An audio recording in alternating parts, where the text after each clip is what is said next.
Okay, good evening. So it's my great pleasure to welcome you to come to this first event of this new semester. And also I'm thrilled to welcome Laura Mulvey, Professor Laura Mulvey, to come to Dundee eventually in flesh. Because the last time back in last winter, and Laura was a part of a Cooper Gallery's projects of other spaces where does gesture become event, which was a 2-chapter exhibition program. And as a part of the program, we organized and delivered a 12-hour action group symposium, and Laura delivered a keynote for that symposium, which was very welcomed by everybody at the event. At that time, Laura had a very bad back and couldn't couldn't move. But we're grateful Laura actually sat there for nearly an hour, made this video keynote presentation for the projects. After that, me and Laura talked about all these earlier films she made together with Peter Wollen in the 70s and the 80s. And I found it extremely stimulating and resonant with the recent program and the projects at Cooper Gallery, especially about the political discourse and discussed within contemporary art practices. So we're very delighted, and eventually today we're opening this screening program of what's called counter cinema in the 70s and the 80s. And then for the 12-hour action group symposium, and we also presented one of the films and Riddles of the Sphinx at the end of the symposium around midnight on the day. And then for that film, Laura wrote an introduction about the context around the 70s when they started making all these films. And in that introduction, Laura mentioned about the 2 influences stood out when Laura and Peter started making these films, which were urgency and possibility. So that's how this title of this screening program come about. And I'm sure Laura will expand a little bit more on that. And we're also very delighted to have Anna Salzberg, a lecturer at film studies and visual culture at the University of Dundee. So I'm gonna now give the floor to Anna. Thank you.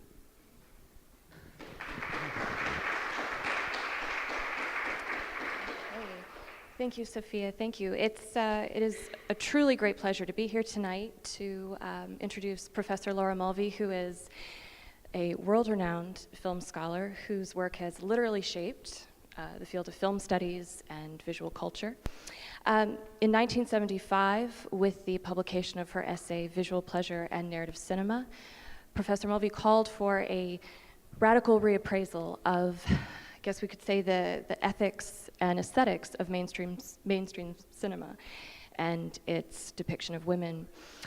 And this is an essay that continues to resonate today. It's a touchstone for feminist theory and theories of visual culture.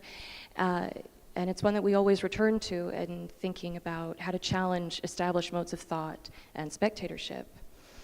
But of course, happily for students of her work and her readers, this is only one of Professor Mulvey's extraordinary contributions to film scholarship. Her interests range from classic Hollywood melodramas to contemporary Iranian cinema, from flappers in the 1920s to Cindy Sherman photographs.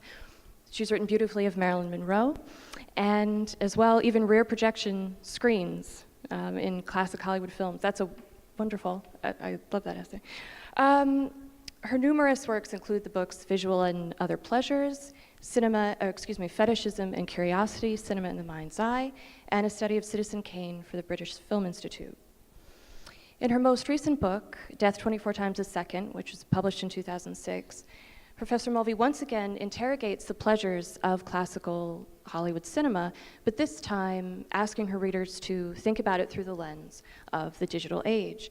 As she writes, the aesthetics of the past meet the aesthetics of the present, bringing new life to the cinema and its history. Underscoring all of these scholarly works is Professor Mulvey's holistic understanding of cinema, approaching it as a filmmaker as well as a scholar, a producer, a director, a screenwriter. And it's wonderful to be here tonight to introduce this series of films that continue to explore questions of identity and visuality, and essentially ask us as viewers to think more closely about the stakes of the cinematic experience and what it means to watch a film. So tonight, thinking about Amy, which we'll be watching just in a little while, I just want to take a few moments and come back to Death 24 Times a Second, and not just because it's literally one of my favorite books about film.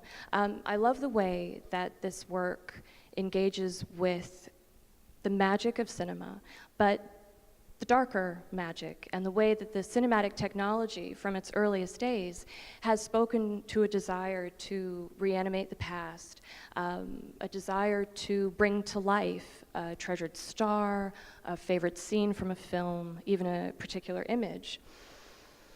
And these questions of the past and the present and the desire to reanimate and to possess an ideal, I think, come to the fore in Amy, as we'll see in a little while, because this is a film about a star, not a film star per se, but a cultural phenomenon, a female aviator whose story continues to fascinate us. And in this film, Professor Mulvey and Peter Wollen consider the dialogue between the reality of the heroine and her public image, and moreover, I think cinema's capacity, this sort of dual capacity, to present a historic record of actual events, but at the same time work to perpetuate a myth, a kind of ideal of femininity. So I'm going to be passing things over to Professor Mulvey in just a moment, and then we will screen the film and then have a chance to have some Q&A follow-up on the talk and the film.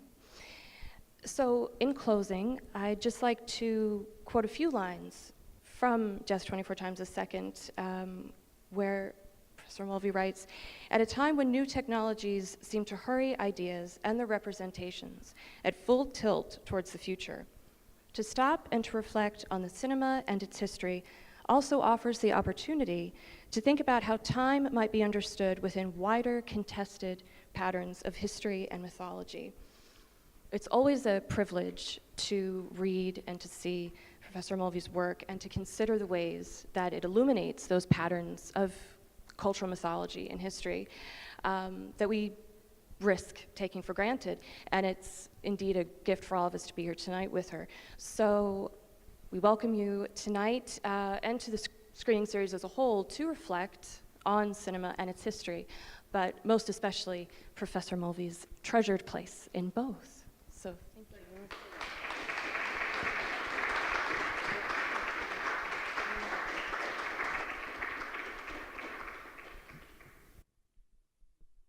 So I want to make a couple of initial points about the films. They were made a long time ago, and in particular circumstances. They belong to the era in which they were made, perhaps precisely because with their experimental and what I might call even un-audience-friendly aesthetic, they could not have been made outside those particular circumstances. However, it's encouraging that people are looking back now to that period in time, to the 1970s. And I recently edited a book with Sue Clayton about the experimental films of the period and the theories that lay behind them across the spectrum, from political to theoretical to co-op and so on.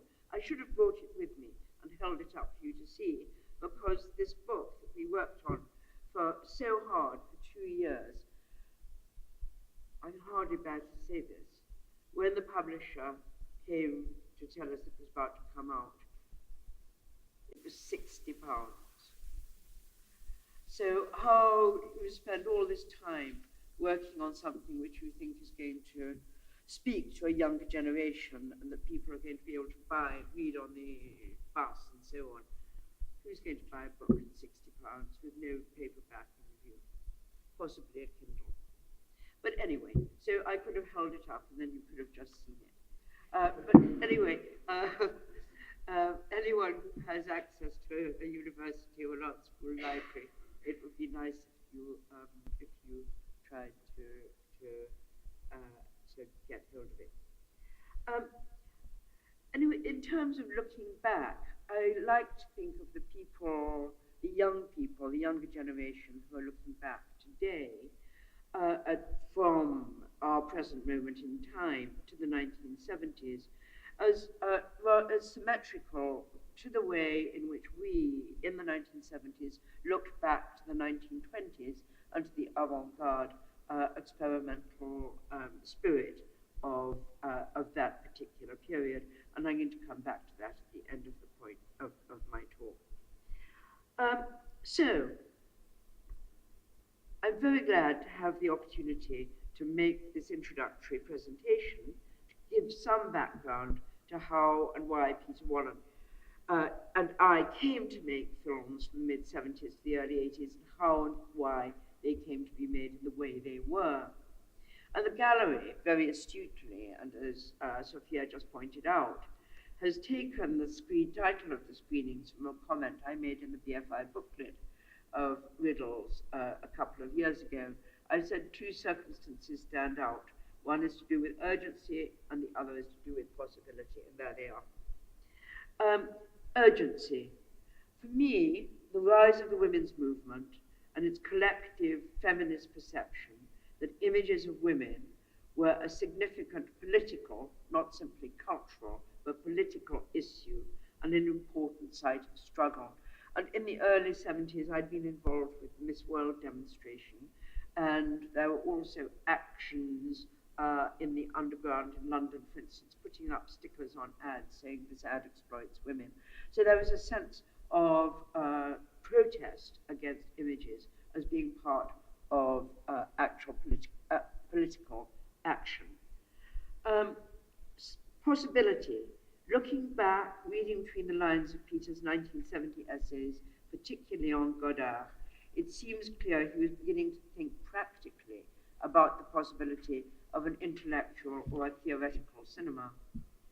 Godard's late 60s, early 70s films showed that cinema, out of, alongside modernist aesthetics, could be used to convey ideas and to depict thought.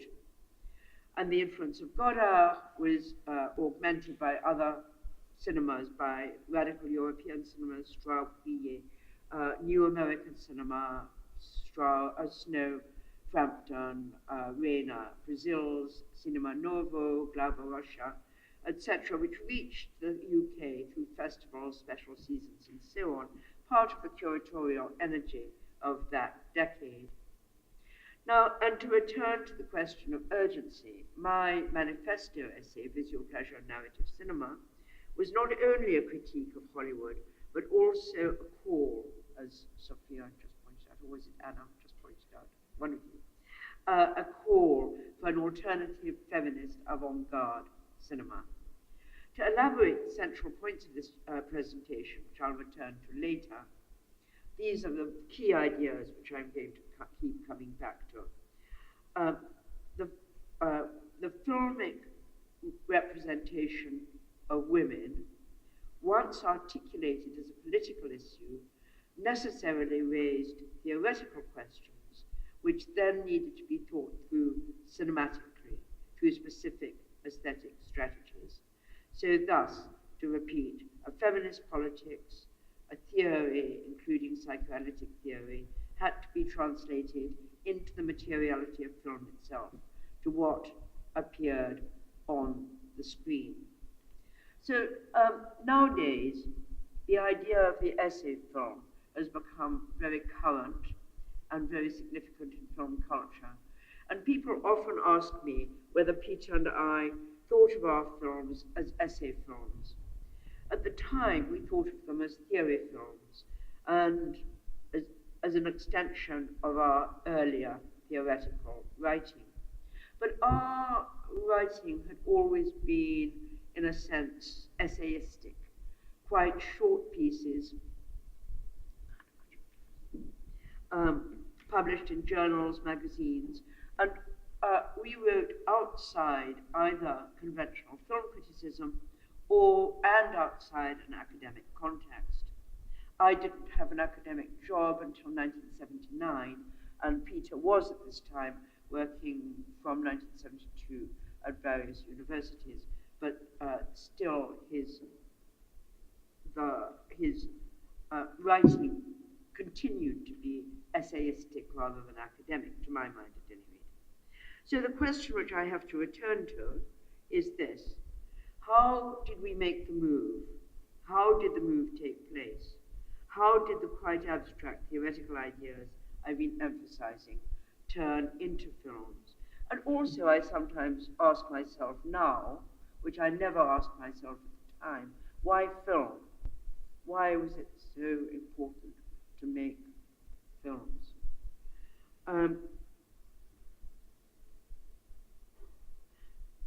That's another question which I'm leaving on one side. So, how did this move take place? Almost more important than our individual trajectories was the growth of a radical film movement in the UK, which developed around the turn of the 1960s into the 1970s and existed both on a theoretical, critical, as well as a practical level. Looking back at the 70s from the distance of 2017,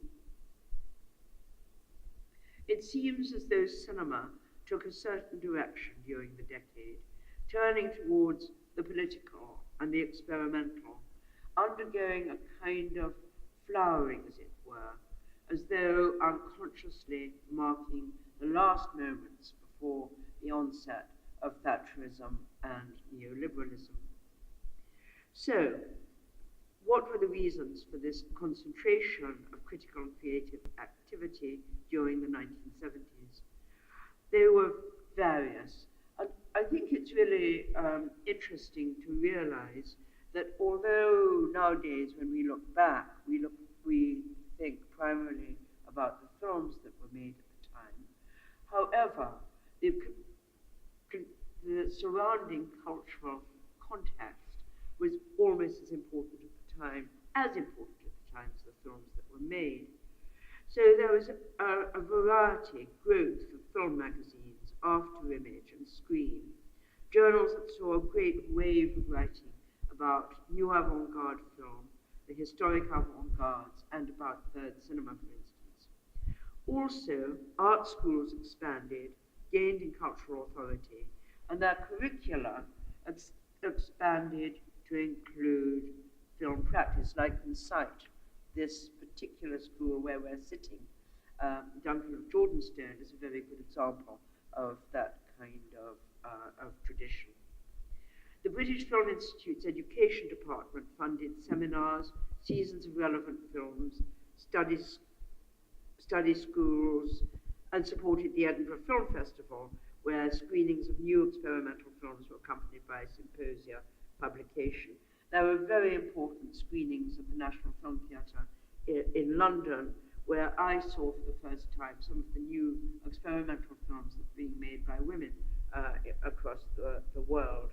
Yvonne Rayner, Chantal Ackerman, Valley Export, Joyce Wieland, for instance. Now, one reason why I'm slightly dwelling on this is that I think it's interesting to remember that funding was so important for the development of this cultural climate, and it extended to film production, and it then infinitely expanded the horizons of possibility. And now, in the days of austerity, it's very easy to forget that once upon a time, the state did consider that it was its responsibility to support culture and to support cultural innovation. Peter and I were involved, influenced by this range of activities, which a critique of dominant cinema had absolute implications for an alternative practice. The key point, film at that time came to be understood as more than itself, beyond feminist critique of images of women to the wider struggle between radical politics and capitalist ideology. And this wasn't due simply to film being understood as an entertainment opium of the people, but perhaps more importantly to its actual formal properties, to how embedded conventions organized ways of seeing and modes of identification.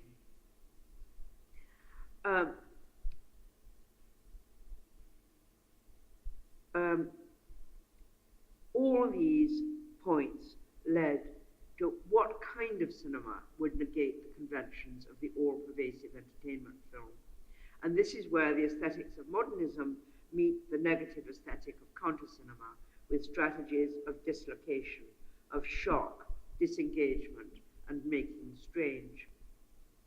2 years after his counter-cinema essay, in a passage in The Two Avant-Gardes, Peter elaborates this point, and he's here discussing Jean-Luc Godard's Le Gai Savoir.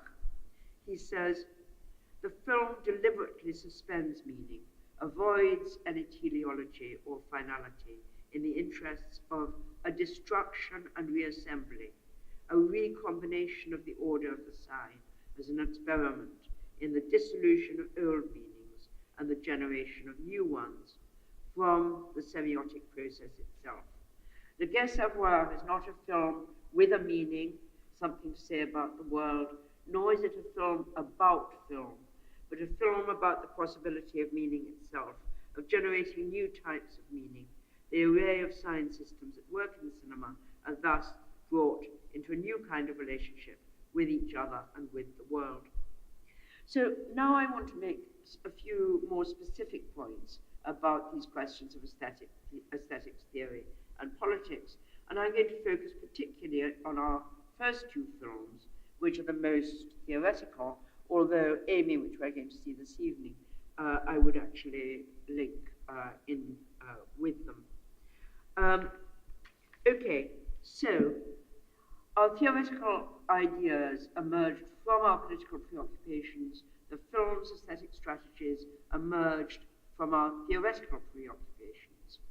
So, to begin with our early films, Penthesilea and Riddles of the Sphinx, both take as a starting point a Greek mythic figuration of threatening femininity.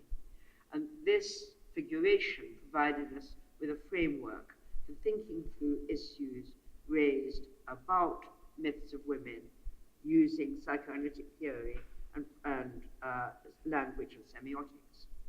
Now, just to evoke something of our interests in these strange figures, the Amazons and the Sphinx are on the margins, outside, and in some sense previous, belong to an order before the order and culture of patriarchy. And this marginality also signifies a before, mythic time, a mythic before, a mythic time, mythic time and space merge. Greek myth associated the defeat of the Amazons with other victories for civilization over primitive, hybrid, distorted forms of humanity. Similarly, the Sphinx represents the before in the Oedipus story. With the archaic monster's defeat, the complex tragedy of the human tradition overwhelms the realm of irrational myth. So these marginal figures belonging to a mythic past resonated for Peter and me with the fate of the mother in the Freudian Oedipus complex. She too is located in a vague temporality of before and has to allow the child, according to Freud, to move out of her maternal embrace, in which bodily closeness and love could mutate into a possessive clutch, and initiate the second step of the child's development, to learn language, law, civilization of the father. So, With Lacan's reformulation of the Freudian Oedipus complex into the successive phases of imaginary maternal pre-language and symbolic paternal post-language, seemed to a feminist mentality to sum up the dilemma of motherhood and its place not only in the oppressions of the everyday, but also pivotal in the actual formation of patriarchal culture. I think this is getting a little bit technical here. But anyway, if you do actually come along and see Penthesilea and Riddles of the Sphinx, this is just a little bit of background, a footnote to our thinking, which might become more vivid when you see the films. But we were influenced by the French feminist theorists, Julia Kristeva and Luce Irigaray, both of whom questioned the Lacanian point of view and the rigid distinction between the pre and post-Oedipal. So our interest in language and the verbal was a logical development of this theoretical mythic background. In the first instance, our interest in language meant an interest in the lack of it. Both films address these kinds of issues and attempt to pause the drive of linear time and chronology and open up a pause that spatializes time, suggesting an in-between space in which to reflect on how lack of language, muteness, might be made apparent or find a mode of expression. So I'd like to give some particular examples of how these kinds of considerations affected our early film's aesthetic strategies. At the very beginning, with our first film, we used the term scorched earth to describe the kind of negative aesthetics or counter-cinema, the desire to sweep away dominant codes and conventions. As conventional cinema, for instance, used editing and point of view to engage the spectator in the film's fictional world, so we, on the contrary, eliminated editing and shot with extended shots, lasting in Penthesilea for the length of 2 times 60mm reels of film, so that each chapter of our films was 20 minutes long without a break. So this was on the one hand, very much a counter-aesthetic, a negative aesthetic, but it also explored the negative place of women in patriarchal culture. In Penthesilea, we were, by and large, attempting to depict muteness, to materialize silence as a state, rather than simply as lack. So the incoherent sounds in the first sequence of the mime are then developed with Kathy Barbarian's voice over the Amazon images in the third sequence, Peter's account in the second sequence of Kleist's existence, as it were, on a fault line of his culture, leading to the silence of his suicide, is then balanced by Jessie Ashley's account of her politics and ultimate decision. Sorry, I'm recovering from a cough, so it's about.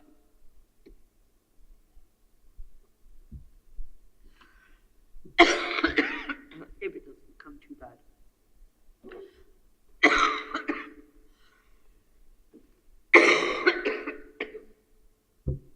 So, in this resulting emptiness, the failure of language, the inaccessibility of language, we filled it with the more or less abstract ideas that preoccupied us at the time. But this cinematic space we also hope to construct into something beyond the scorched earth. And looking back from a distance of more than 40 years, Penthesilea seems strangely richer than we had perhaps meant it to be at the time. This is partly due to Peter's interest in his insistence on a cinematic aesthetic of hybridity.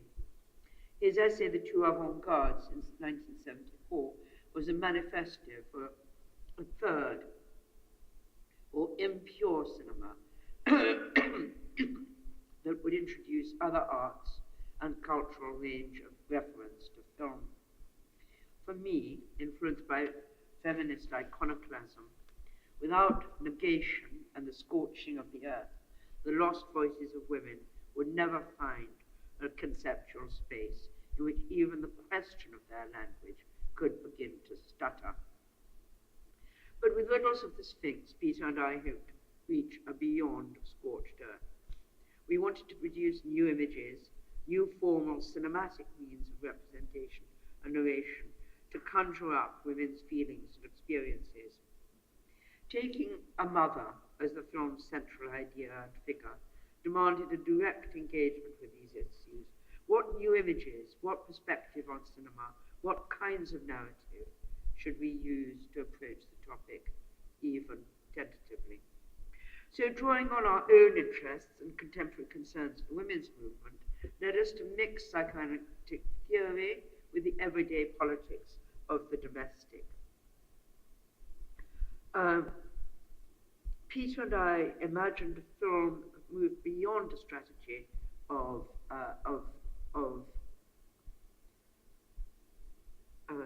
negation. And the beyond in Riddles could be found in the pleasure and excitement of film itself, its materiality, even its intractability.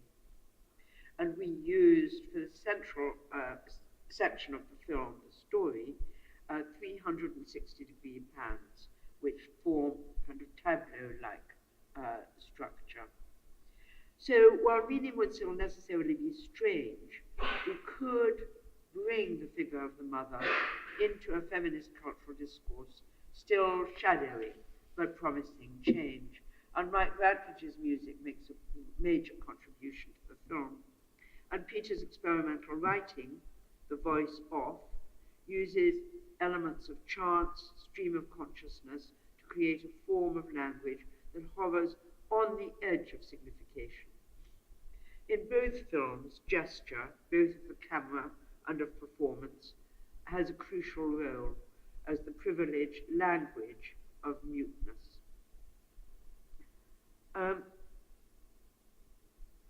Now, I said at the beginning that all our films were very much the products of a particular UK environment, which I tried to evoke. In fact, our first film was made in the United States at Northwestern University, but the others were all very much rooted here.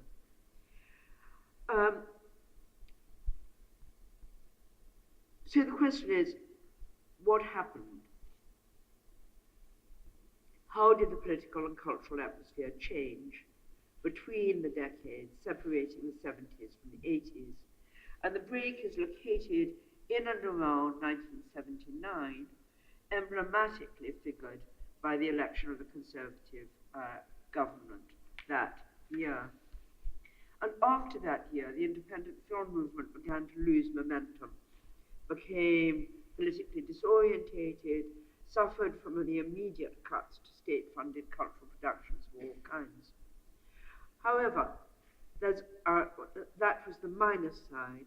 The plus side was that Channel 4 came on air in 1982, which offered some hope and respite from the decline in film funding. Although for those of us who are molded by commitment to celluloid 60mm film, it seemed very much like the end of an era cinematically as well as politically. But I think it's very important to remember that although this was perhaps the end of an era cinematically, video flourished during the 1980s, and so did television in general. So, to my mind, these contexts deeply affected our films of the 1970s and the 1980s, and Amy stands somewhat transitionally in between, belonging in a different ways to both periods. So Amy, linked to our two previous films, questions of heroism, questions of representation of the woman as, Anna put it, as star or celebrity, woman as spectacle, but also woman with a kind of Amazonian fantasies. But she also points, but also as the film was made post-Thatcher and leads on to the early intimation of the coming crisis in crystal gazing. In fact, the two films' temporal frame of reference coincide politically in ways that might not be immediately visible. We decided to make a film around the Amy Johnson legend, first and foremost because of the dates. 1980 was the 50th anniversary of Amy's flight to Australia, and it seemed appropriate to resurrect her memory as a reflection on heroines. As Peter pointed out at the time, Brecht said, "Happy the land that needs no heroes. Is there a place for the heroine in feminism?" But the 50-year gap, 1930 to 1980, also brought with it a dispiriting sense of repetition. And then of the early 1930s, the now of the early 1980s, with Thatcherism further to the right than the conservative norm, came an ominous foreboding of economic depression. During the 70s, the 1920s spirit of radical aesthetics for radical politics, vice versa, had been the subject for celebration and inspiration, for historical research, and so on. Even in the early 80s, a similar pattern seemed to emerge. It was impossible not to look for parallels across the 50 years. Thatcherism had cut funding of the arts, as I pointed out. But more significantly, the early implications of economic austerity and neoliberalism began to take shape before the eyes of disorientated and unprepared left intelligentsia. To go back to the scorched earth metaphor, the 1970s was a period of optimism, or to use the term Annette Michelson coined for the 1920s, of utopian aspiration. To challenge and then to reimagine ideas, experimenting with the cinema's infinite ability to conjure meaning, was perhaps a sign of collective confidence in the future, perhaps a necessary condition for an avant-garde or experimental arts movement.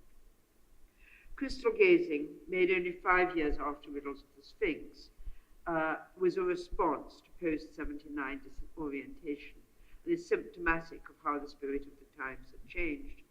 Paradoxically, it had a larger budget than any of our previous films. Although still produced and partly financed by the British Film Institute, Channel 4 provided the balance, bringing a larger cast and a more elaborate production. We referred back specifically to the early 30s by basing the film, very loosely actually, on Eric Kastner's 1931 novel Fabian, building parallels backwards and forwards with a sense of dead ends, wandering, chance encounters, and a double death. But we also added events from the film's immediate present: the collapse of Freddie Laker's cut-price airline, Thatcher's determination to abolish the leftist Greater London Council under the leadership of Ken Livingstone, the presence of Laura Logic, punk performer, singer.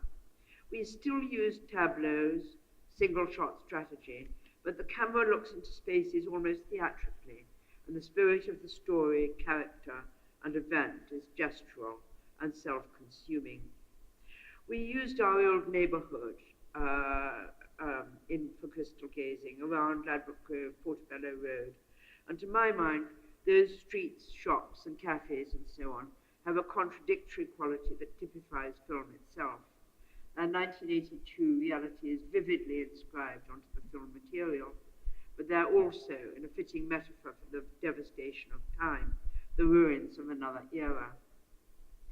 In some notes for the film, Peter wrote, "London, midwinter, 1982. Unemployment hangs like a noose around the city. Shattered dreams, redundancy figures. This is a story set in the Thatcher recession, but it begins far away in the cities of Alpha." These notes reminded me of the way that a film about the Thatcher-designed economic crisis is punctuated by dreamlike images and themes. And here, crystal gazing has some kind of overlap with the riddles of the Sphinx, continuing and exaggerating the earlier film's fusion of abstract spaces and actual locations. Ultimately, this combination of the fantastic in a range of different forms with the starkness of everyday reality is characteristic of both films and comes close to capturing something of what Peter and I loved about the cinema.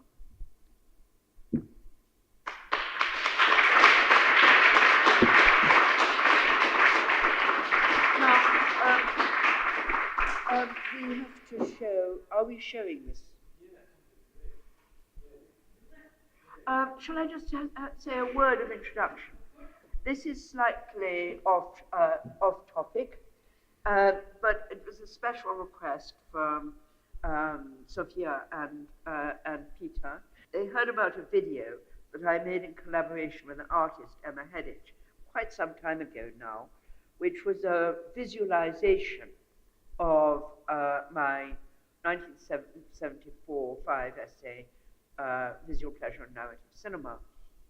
And it seemed like a good idea for me to kind of sit there, reflect on the text, and then conjure up some of the images from Hollywood films that I'd actually had in my mind when I was writing the original essay.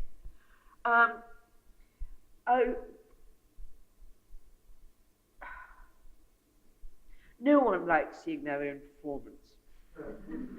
No one likes seeing themselves saying and struggling for words.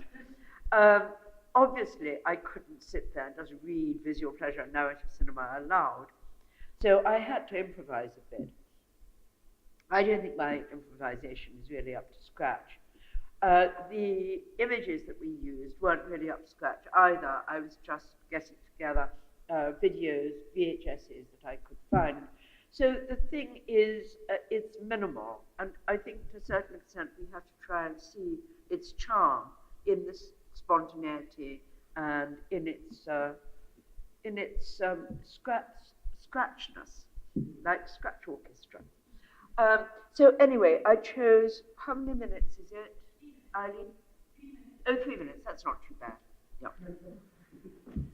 But I was very grateful to Emma for doing this.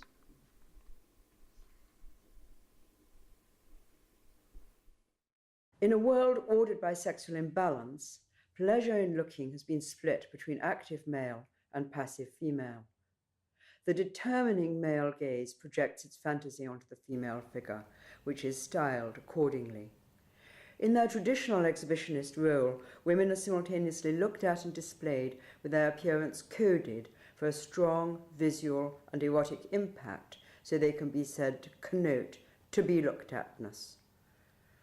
Women displayed as a sexual object is the leitmotif of erotic spectacle. From pin-ups to striptease, from Ziegfeld to Busby Berkeley, she holds the look, plays to and signifies male desire.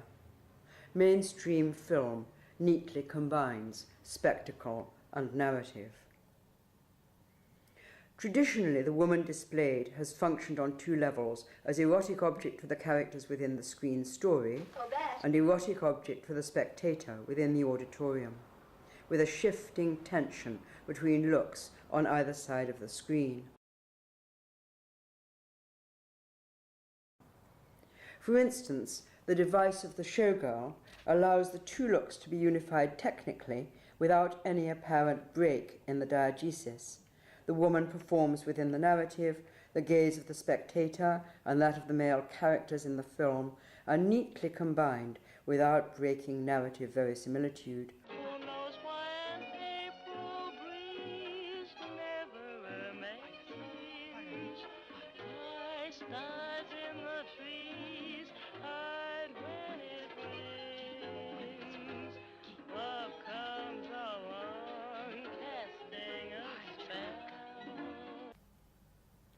But similarly, conventional close-ups of legs, Dietrich for instance, or a face, Garbo, integrate into the narrative a different mode of eroticism, one part of a fragmented body destroys the Renaissance space, the illusion of depth demanded by the narrative. It gives flatness, the quality of a cutout or icon, rather than verisimilitude to the screen. So the previous section was about woman as image. This section is about man as bearer of the look. So it's the second section, section B. An active, passive, heterosexual division of labour has similarly controlled narrative structure. Man is reluctant to gaze on his exhibitionist like. Hence, the split between spectacle and narrative supports the man's role as the active one of advancing the story and making things happen. Fine. The rest of you? That means you're all coming along. Good. Matt here will sign you on. We'll start at sunup. The man controls the film fantasy and also emerges as the representative of power in a further sense, as the bearer of the look of the spectator, transferring it behind the scene to neutralize the extra-diegetic tendencies represented by woman as spectacle.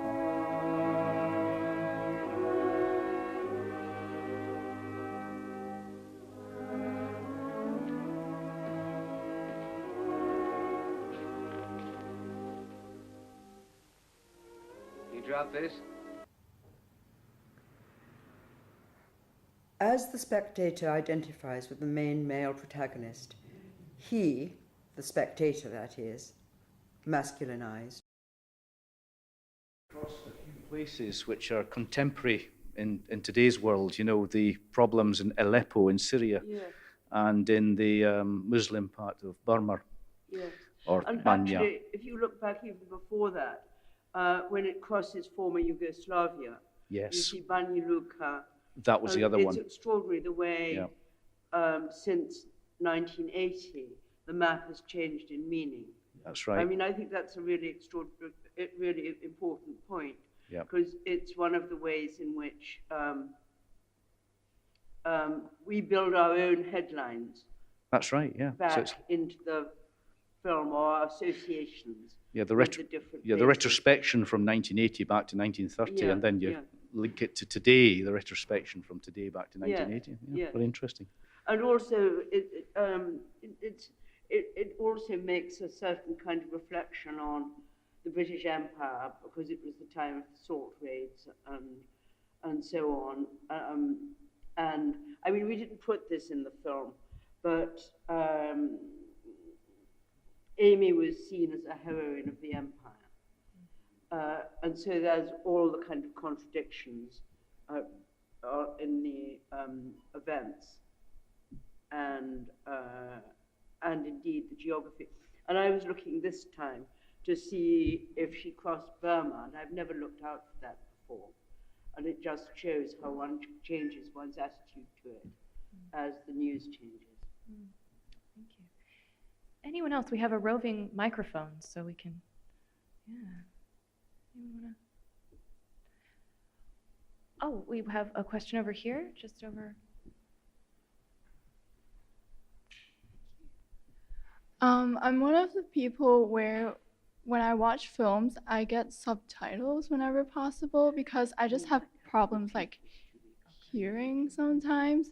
So what do you think of, like, if I watch this film with subtitles, what do you think the effect would be on the viewer?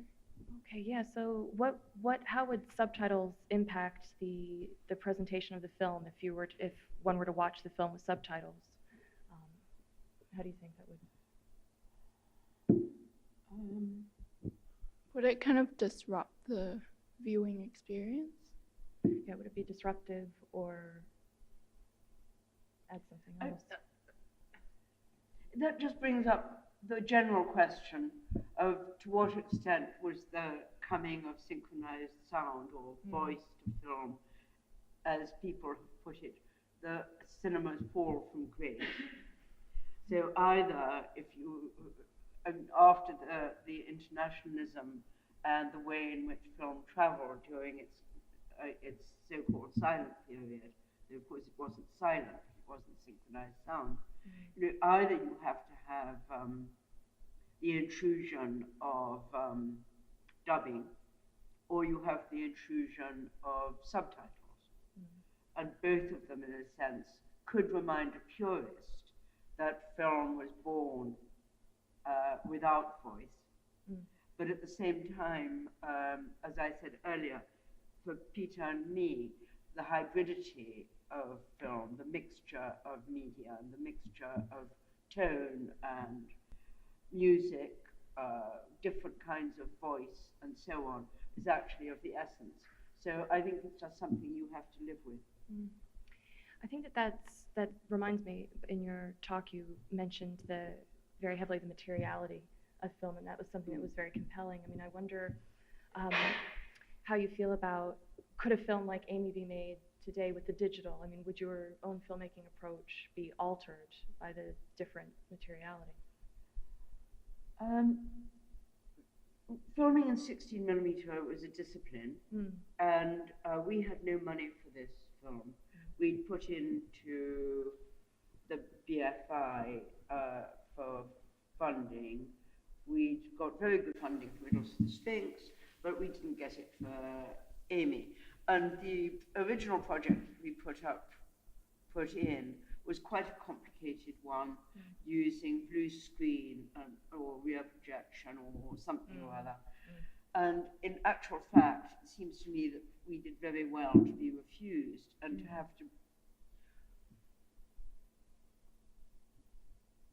have to reduce the story into its essence, as it were, and think it through in these tableau scenes. So I think we might have, I can't remember exactly, but we might have made the whole thing, including the lab, for about £2,000, which is not, we didn't waste very much. But what I was saying was that filming in 16mm, you really unless you are shooting cinema direct or cinema verité, and that you built in a lot of wild material into the project. It was, the way that Peter and I worked was always everything was always planned in advance. So as I was saying earlier, to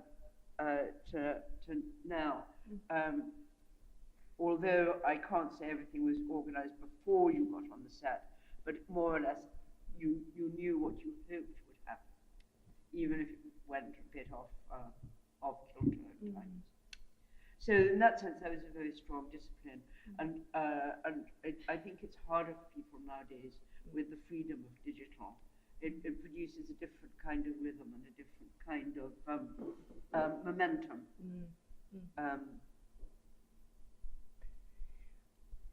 I see a follow-up here, yes.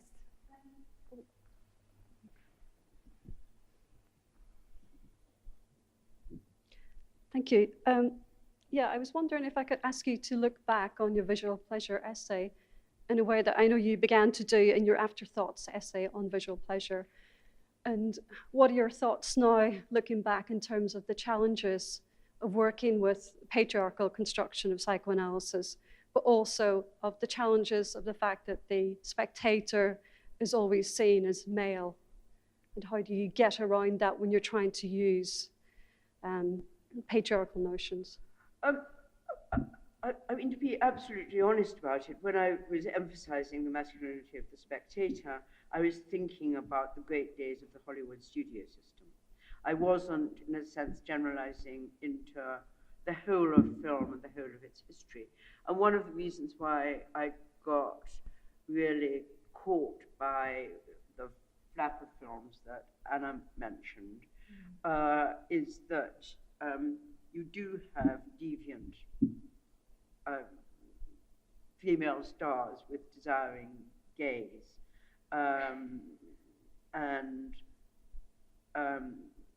So it was really that particular period that I was interested in. I mean, I also feel that this might seem a little bit reductive, but I also feel the more women you have behind the camera, the more strategies of filmmaking and ways of seeing will change.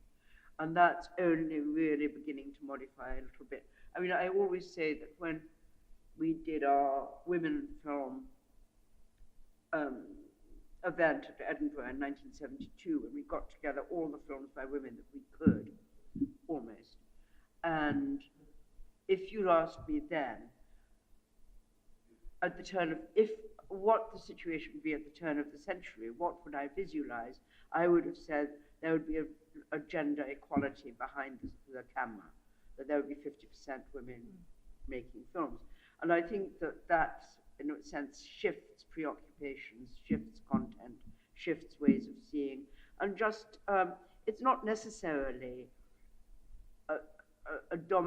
there's a dominant male gaze, but there's also, I can put it like this, a kind of laziness, the difficulty of innovating when you're working in a very, laziness isn't quite right, when you're working in a very strict industry. It's very difficult to innovate and challenge. You've got to get your filming.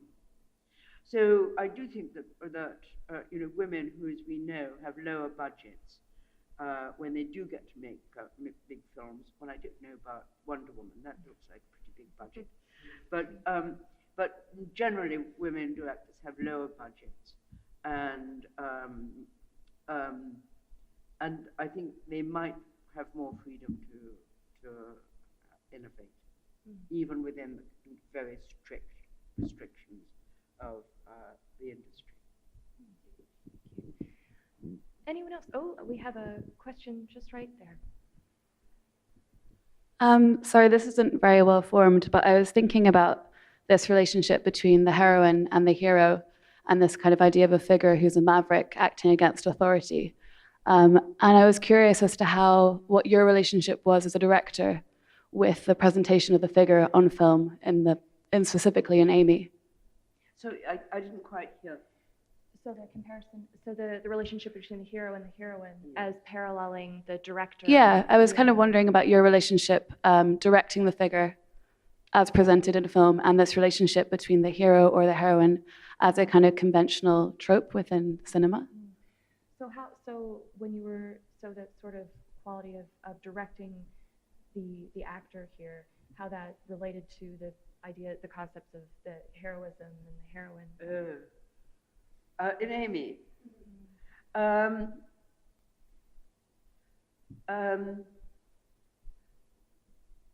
think the actress who is impersonating Amy was very good. She picked up on ideas very quickly. Mary Maddox. She did the voiceover in Riddles of the Sphinx, and I think she understood gestural acting, in a sense, what she has to do in each of the 4 sequences in which she appears is just convey a single idea. So I'm not sure whether we directed her. We created a situation in which she and the camera had a relationship. So, for instance, the scene where she's apparently arrived back from Australia and is surrounded by, and becomes a celebrity, there we had a camera with a very long lens, so she could move right in, so the space between of her moving around within focus was really quite extended. And so she could move around within that, and then at a certain point turns around, faces the camera, and faces the fate that she's suddenly encountered. So in a sense, we set up a gestural situation, and she did it, I think, fantastically. And so whereas with the shot with the two-way mirror is the opposite. It's very flat. I mean, you could say one is more to do with the camera, the other is more to do with the screen. It's very flat, and there's no room for maneuver at all. So they were just very limited.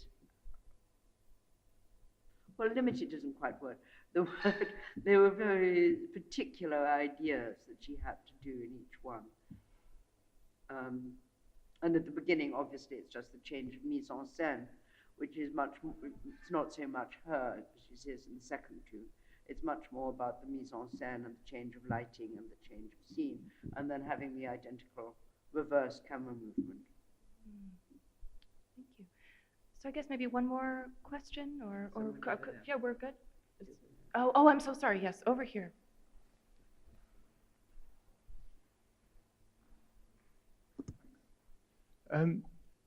Is there a relationship between aviation and film?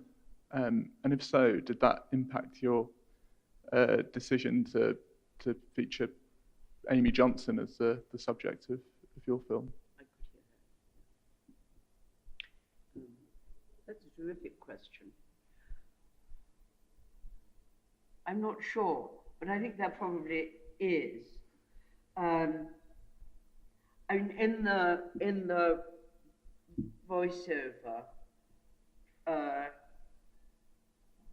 that Peter wrote, making a collage from various different writers that he selected, there's that sense that seeing from the sky brings a new way of seeing the world. And you could say that seeing with cinema also brought a new way of seeing the world. And that, as it were, filming it from this unfamiliar perspective brings the two together in some kind of way. Do we have anyone else want to add anything or any?